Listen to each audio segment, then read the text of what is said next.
একসময় মানুষ ভাবত পৃথিবীর সবকিছুই বুঝি পৃথিবীর বুকে জন্ম নিয়েছে।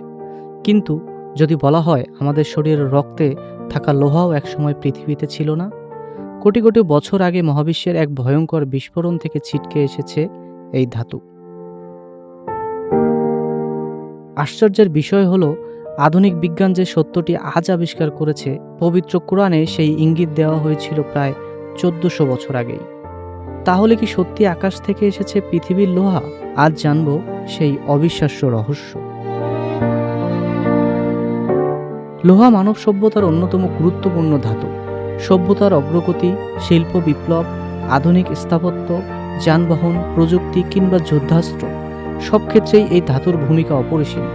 শুধু তাই নয়, মানুষের শরীরেও লোহা অত্যন্ত গুরুত্বপূর্ণ। আমাদের রক্তে হিমোগ্লোবিনে থাকা লোহাই শরীরের প্রতিটি কোষে অক্সিজেন পৌঁছে দেয়। কিন্তু প্রশ্ন হলো, পৃথিবীতে এত বিপুল পরিমাণ লোহা এলো কোথা থেকে? হাজার বছর ধরে মানুষ লোহা ব্যবহার করলেও এর প্রকৃত উৎপত্তি সম্পর্কে স্পষ্ট ধারণা ছিল না। পৃথিবীর ভূত্বকের প্রায় 5% লোহা দিয়ে গঠিত হলেও এটি সাধারণত বিশুদ্ধ অবস্থায় পাওয়া যায় না।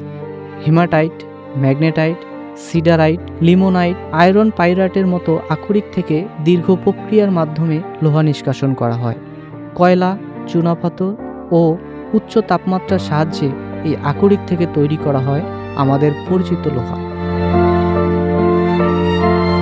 কিন্তু প্রশ্নটি থেকেই যায়, এই আকরিকের লোহা প্রথম কোথা থেকে সৃষ্টি হয়েছিল? আধুনিক জ্যোতিপদার্থ বিজ্ঞানের মতে লোহার মতো ভারী মৌল সাধারণত নক্ষত্রের তৈরি হয় না। বিজ্ঞানীদের ব্যাখ্যা অনুযায়ী বিশাল ভরের নক্ষত্র যখন জীবনের শেষ পর্যায়ে পৌঁছে যায়, তখন ভয়াবহ বিস্ফোরণের মাধ্যমে সুপারনোভায় পরিণত হয়। তখন সেই বিস্ফোরণের মধ্যেই সৃষ্টি হয় লোহাসহ আরও অনেক ভারী মৌল। বিস্ফোরণের পর এই উপাদানগুলো মহাকাশে ছড়িয়ে পড়ে এবং কোটি কোটি বছর ধরে গ্যাস, ধূলিকণার সঙ্গে মিশে নতুন নক্ষত্র, গ্রহ ও গ্রহাণু তৈরির উপাদান হয়ে ওঠে। পৃথিবীও আজ মহাজাগতিক উপাদান দিয়েই গঠিত হয়েছে বলে বিজ্ঞানীদের ধারণা। 2013 সালে কয়েকজন গবেষক গ্যালাক্সি ক্লাস্টার নিয়ে গবেষণায় দেখান, মহাবিশ্বের বিভিন্ন স্থানে লোহাসহ ভারী মৌল ছড়িয়ে পড়ার পেছনে সুপারনোভার বিস্ফোরণ এবং গ্যালাক্সির বিবর্তন গুরুত্বপূর্ণ ভূমিকা রেখেছে।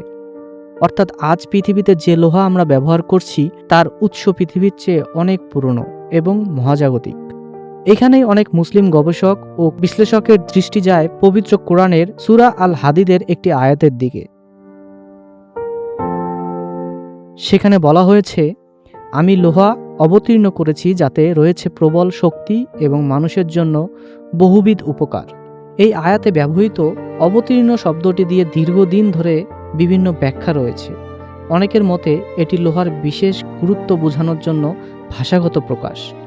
আবার কিছু গবেষক মনে করেন আধুনিক বিজ্ঞানের লোহার মহাজাগতিক উৎপত্তির ধারণার সঙ্গে এই আয়াতের একটি আকর্ষণীয় সাদৃশ্য খুঁজে পাওয়া যায়।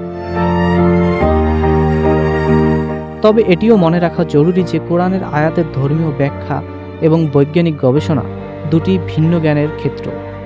বিজ্ঞান পর্যবেক্ষণ ও পরীক্ষার মাধ্যমে মহাবিশ্বকে ব্যাখ্যা করে, আর ধর্মীয় গ্রন্থ বিশ্বাস ও আধ্যাত্মিক দৃষ্টিকোণ থেকে মানুষের জন্য দিক নির্দেশনা দেয়। তাই এই দুইয়ের সম্পর্ক নিয়ে বিভিন্ন মতামত রয়েছে। তবুও একটি বিষয় অস্বীকার করার উপায় নেই, লোহার ইতিহাস শুধু একটি ধাতুর ইতিহাস নয়, এটি মহাবিশ্বের জন্ম, নক্ষত্রের মৃত্যু এবং পৃথিবীর সৃষ্টিগাথার সঙ্গে গভীরভাবে জড়িয়ে আছে। আমাদের রক্তে প্রবাহিত লোহা, আমাদের শহরে সুউচ্চ ভবন কিংবা প্রতিদিনে অসংখ্য প্রযুক্তি, সবকিছুর পিছনেই রয়েছে কোটি কোটি বছর আগের এই মহাজাগতিক বিস্ফোরণের গল্প।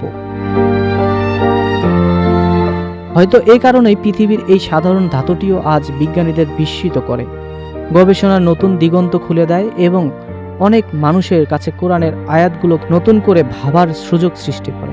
মহাবিশ্বের প্রতিটি কণার পিছনে লুকিয়ে আছে এক বিস্ময়কর ইতিহাস, আর লোহার গল্প সেই ইতিহাসেরই অন্যতম এক চমকপ্রদ অধ্যায়।